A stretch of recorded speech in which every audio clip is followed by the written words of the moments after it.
Hey y'all, hey, I'm back. Okay. Today might be a little touchy subject in the Christian community, but it's needed. I think a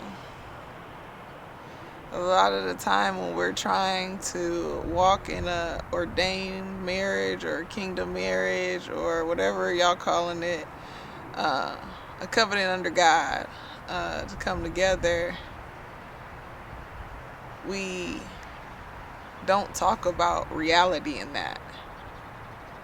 And I was so blessed to come in covenant with my husband in June. And we are in a place where we're trying to navigate sex in that. And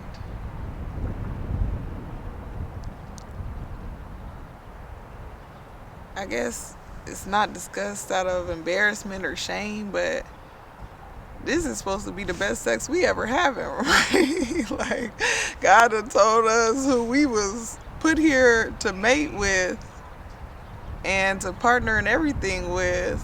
This should be the creme de la creme of anything we ever had, but it's hard. And I've been trying to reason with why it's so hard. And I was talking to God about it the other day, and he revealed to me that it's ego. When we were having sex before marriage, even with the partners that we're married to, a lot of it was ego. And I had watched something maybe a year ago, and he said everybody wants to marry a fan and you marry forever.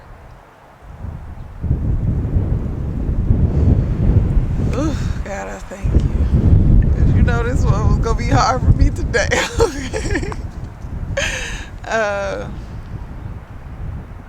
We want a fan. We want the person that makes us feel good about ourselves and ego-wise, right? Just in those moments of having sex that we're pumped up, feeling like, oh, I'm doing this, I killed that, or I put them to bed. But I think in our ideal best sexual experiences, we forget about the chaos that was going on. We hold on so tightly to the good feeling we had or the orgasm that we forget about the chaos and the pain linked to that. I can think about any good experience I had sexually. I was drunk or high. And even though I hold on to that moment of that it felt so good, I could not do it sober because I knew whoever I was with lacked something I needed. The love I needed from that person lacked dramatically. And I wanted to forget about that part. I wanted to forget that I was laying with somebody that did not love me. And that's why I didn't want to be sober.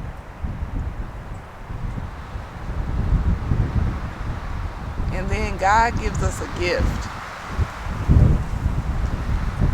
God gives us a gift of who we are here to be partnered with, to the person that's going to partner with us, and to walking into everything beautiful, amazing, great that's going to happen in our life, everything that God is blessing us and giving us.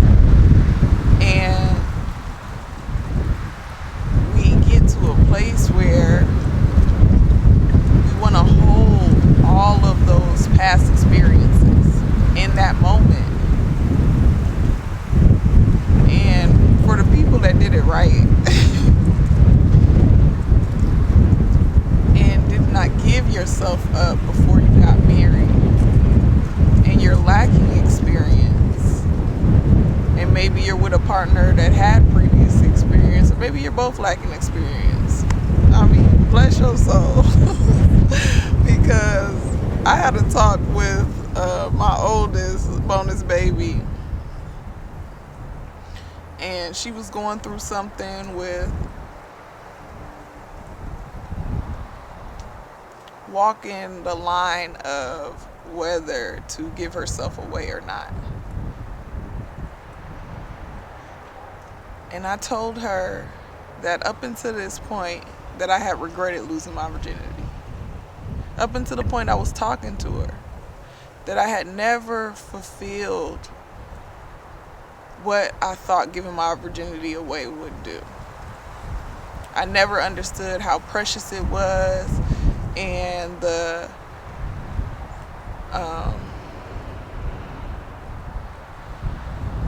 chaos mentally, physically, spiritually that I caused myself by giving myself away and laying down with people that couldn't care about themselves to care about me enough. I'm not saying that there wasn't people that I was with that did not say that they loved me or gave their best effort, right? But they could not love themselves individually to love me the way God intended it, to be like, I choose you forever. It's nobody else I want to be with. I give myself to you.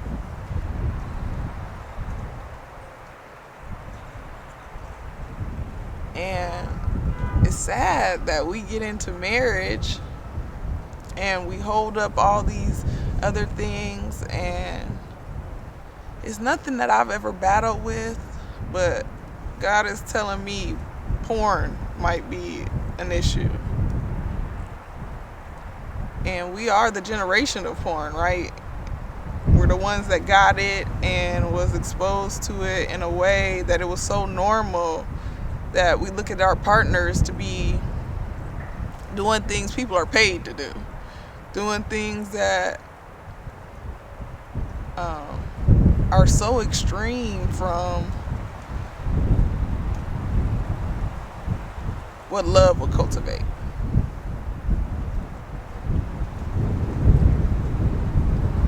I don't even know why I'm getting so emotional right now. But it is sad that we just didn't value ourselves in a way that we knew to wait for it. And I was raised in a Christian home, and I honestly gave my virginity away because I didn't want to be ill prepared for what was coming. I didn't want to be unknowledgeable. I wanted to get over it, really. I wanted to get over that hump of being ill-equipped, I guess. And I've regretted it ever since.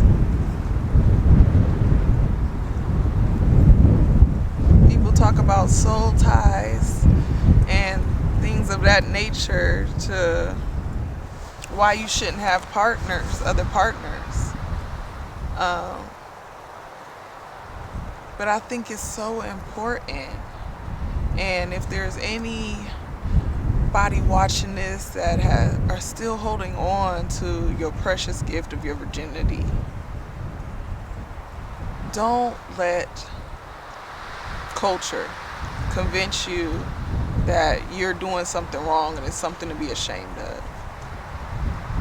Hold on for your God-ordained spouse.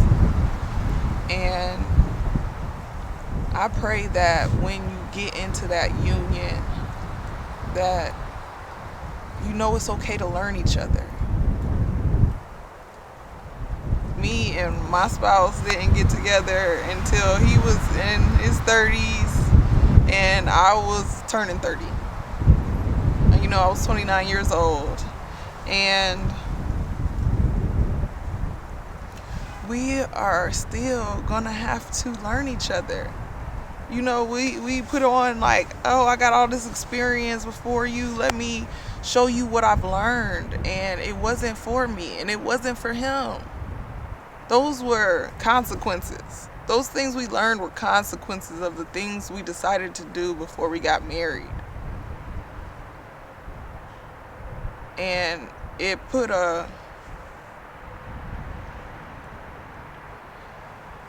something between us that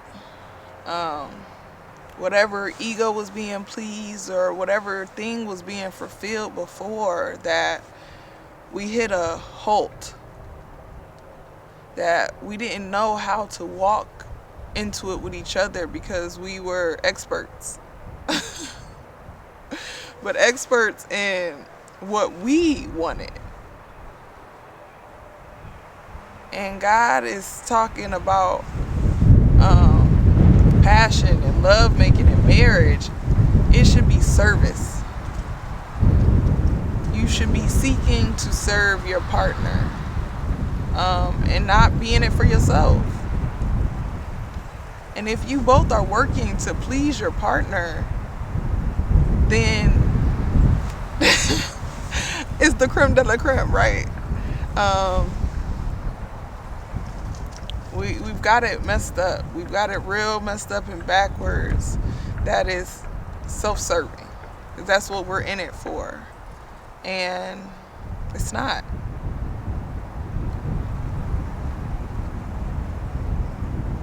We are in marriages, and we done came under covenant under God, being like, bless this thing, help us through this thing.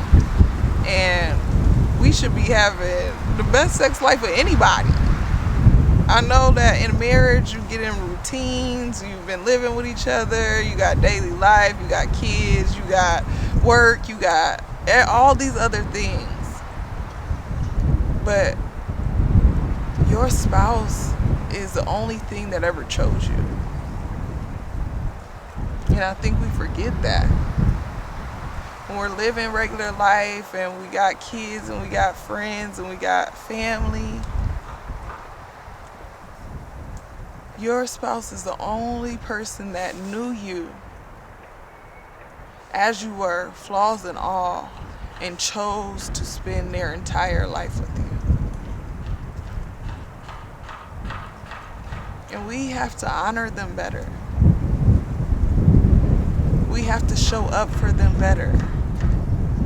We have to look at them like, you are my best friend. I heard my husband say that I was his best friend.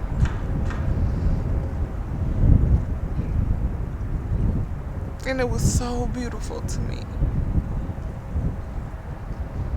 Because he done had a friend since he was 12 years old.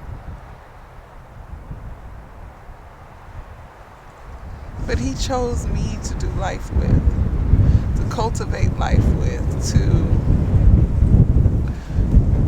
start a family, to do some things that we've never seen done before.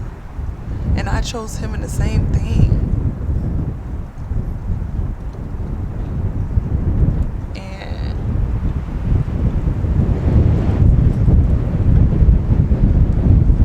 God's got his hand on it. My marriage is going to be absolutely beautiful, full of love, full of passion, and we're not going to be afraid to learn each other. Scratch everything. We need to scratch everything before now and meet who God gave us. Meet who came into covenant with us and said, we're going to do this past the wheels falling off.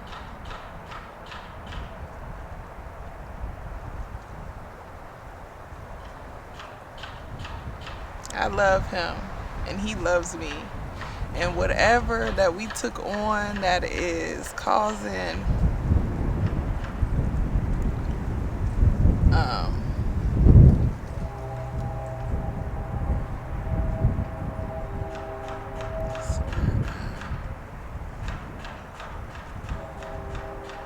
a wall to be between us. We got all these other people between us telling us what we should have liked, what we should have wanted, what we're supposed to have in it. Instead of just talking to God about what this looks like now. What am I supposed to give to him?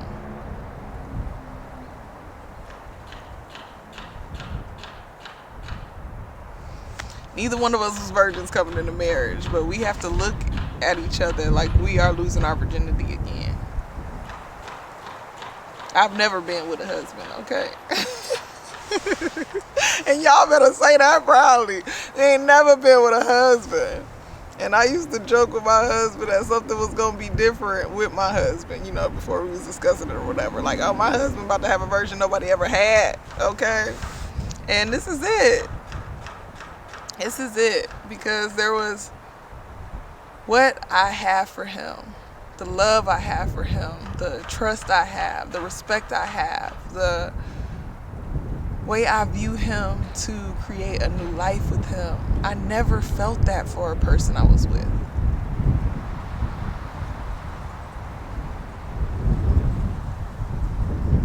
I never felt the trust I have to say, I'm your wife.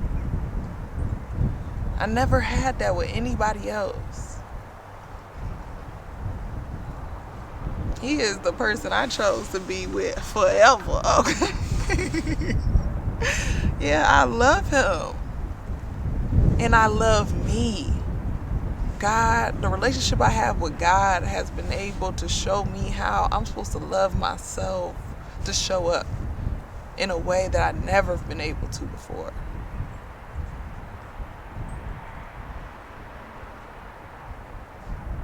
So I hope this means something to y'all, because vulnerability and transparency, God just been having me put all my business out. This bird is back again. Oh my God. I know what I deserve. I know what you deserve. I love y'all.